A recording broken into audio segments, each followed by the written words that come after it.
welcome to week 7 of Essentials. So to start hanging up on the board, I always have a few signs, including the vocabulary and our verse of the day. So to start class, as always, praying for the community, and then a kiddo reads our verse, seek the Lord and his strength, seek his face continually, 1 Chronicles 16:11. After that, we get into like seat work. When all the kids are coming in, I have either like a riddle or a joke of the day or a sentence that needs editing. So this day I had a joke or a riddle. Why should you never leave alphabet soup on the stove and then go out? The answer is it could spell disaster. So that was kind of fun. Then we played the infamous Swatters game. I feel like it's been around the block. It's a fun game to review our EEL and our grammar. So what I did this year is I made little flies and put the answers on them and laminated them so they can be protected and saved. And so I got some fly swatters on Amazon. They're really sturdy, kind of more like, gaming swatters versus just, more flimsy ones. It doesn't matter what you get, but got 2 fly swatters, split the class in half. So again, I've mentioned before in other videos that I make name tents for the kiddos, so they all have their name on a name tent with 2 different colors. Currently it's yellow and green, and then they also have a number that is their class number. This number stays with them all year, and it is based on their last name, their initial, and so A would be 1, so forth. So this time, instead of splitting in colors, I split even and odds. So if you were even numbers, you were over in one line. If you were odd numbers, you were in another line. And kiddo would walk up, I would ask a question, and then they would try to slap the fly first to get the point. We didn't really keep track of points, but had fun with that. This day was also our open house for our current CC families. So if there is any student who is going to be moving into Essentials the following school year, they had the availability to come and sit on an Essentials class. So that's what they did. I had 3 kiddos. And so because they're not going to know the answers to these, what I did is I had them next to me and I kind of made it fun and was like, y'all are going to stand next to me and watch them sweat and try to find the answer. And so they kind of laughed at that. So one of the questions, like, what do conjunctions connect? The answer is words, phrases, or clauses. So they have to find the answer and swat it. And then once they did, I gave this to one of the kiddos next to me and I said, you hold on to that fly. And then I asked the next question, how do we remember coordinating conjunctions? The answer is fanboys. So they needed to find it and swat it. And then I gave that to another kiddo. So we continued until all of the flies were swatted. So after our review, we moved into our chart. This week for week 7, we're looking at chart I, adverbs. So I had a parent read the definition aloud. An adverb modifies a verb, adjective, or another adverb, and it answers the questions how, when, where, why, how often, how much, to what extent, and under what conditions. So we went through those further. I also have a poster that I hung up, and what I like to do with the posters is instead of me just reading from the chart or looking at that, I like to go to the poster and kind of work my way through the poster. It's a nice visual for the kiddos. They have their chart in front of them so they can see it, but then they are also seeing it up hanging on the wall. So that's kind of a fun way to go through that. So we talked about the one-word adverbs. We have simple that have no suffixes, so I explained what a suffix was briefly. And then a flexional adverb has like an ly adverb, and we're seeing those in our IEW. We're adding ly adverbs there and just working through that. We have multi-word adverbs. And we talked about an adverbial phrase and a clause. And then the last part was the degree, like swiftly, more swiftly, most swiftly.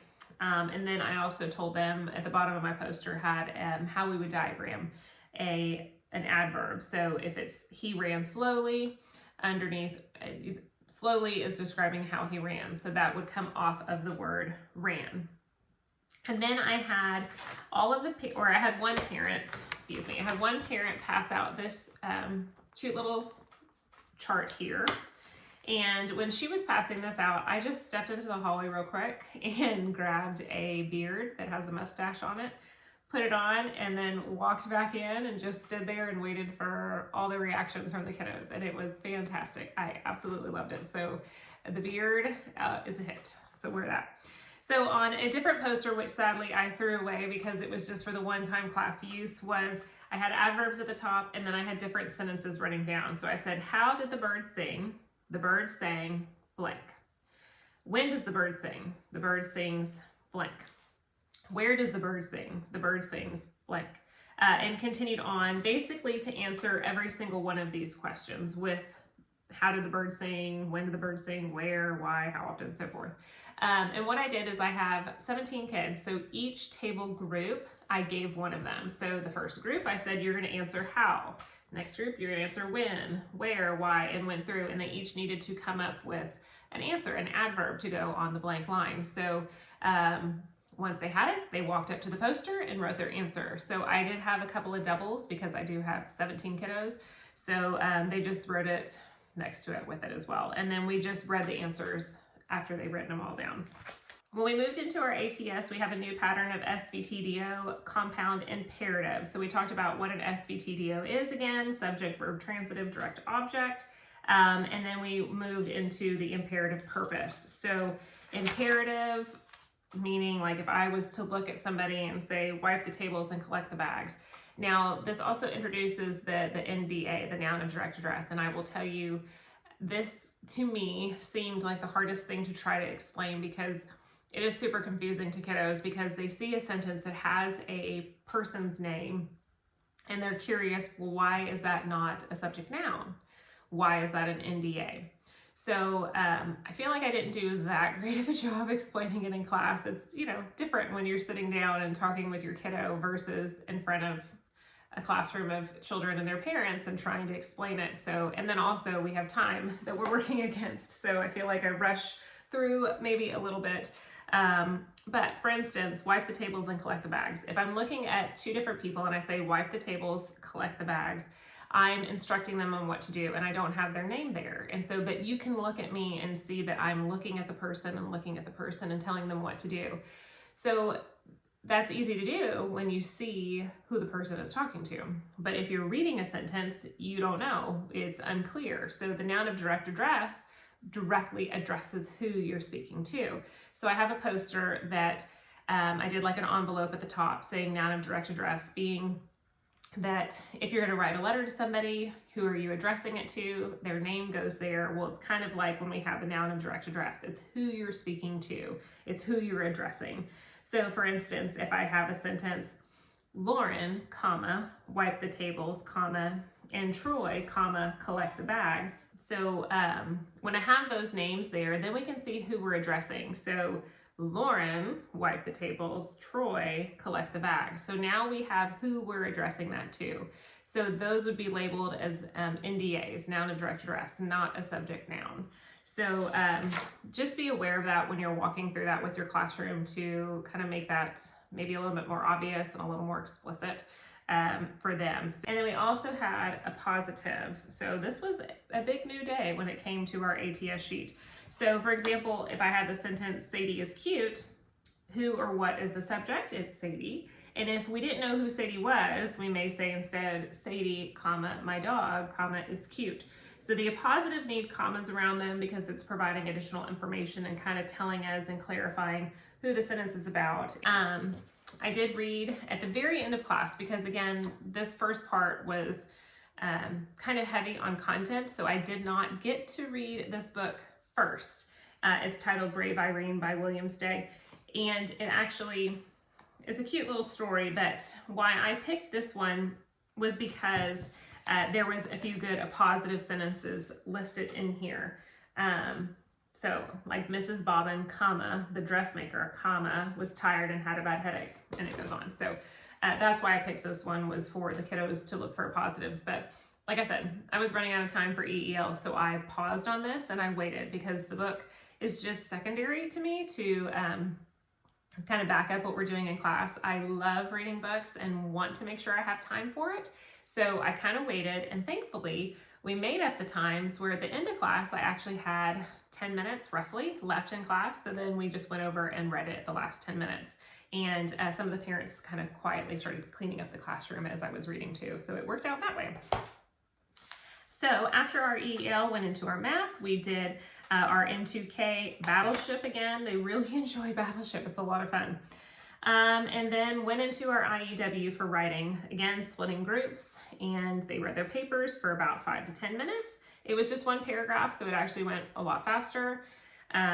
Listening for that topic clincher. And once they were done, they filed their papers into a bin that I have that I'm keeping everyone's papers, and at the end of the year, I'm going to assemble them and gift it to the parents and the kiddos. All right, going into our IEW, we had a new style. We had quality adjectives. So we talked about what quality adjectives are. If I have the sentence, the brave knight rode into battle on his big horse, or the valiant knight rode into battle on his majestic horse. We replaced some of those boring adjectives of brave and big with valiant and majestic. And so with that, we are then moving into our banning of boring adjectives of good and bad, big and little. And then the goal for them going into their paper this week was to then make sure they include quality adjectives. So for our structure and our keyword outline, our story for the week was on page 90, reading Vikings. So for this, our keyword outline and our story for week 7 is very similar as summarizing a reference that they just did. So nothing new there. We're just working on that skill a little bit further. So we read aloud Vikings on page 90 and really discussed again with the topic, sentence, and the clincher what that means. We filled out the keyword outline together, and then I stand up there with a bag of Hershey's and I say, who wants to attempt to retell the first line? And then they try it. And then sometimes I challenge them too and say, that was really good. Let's add a quality adjective. Let's add an adverb and describe it a little bit further. So it's amazing the amount of hands that fly up when you have some treats. So toss those out to the kiddos and they enjoyed that. So that was it for class that day. And then, like I said, I wrapped with reading Brave Irene because I had time for that.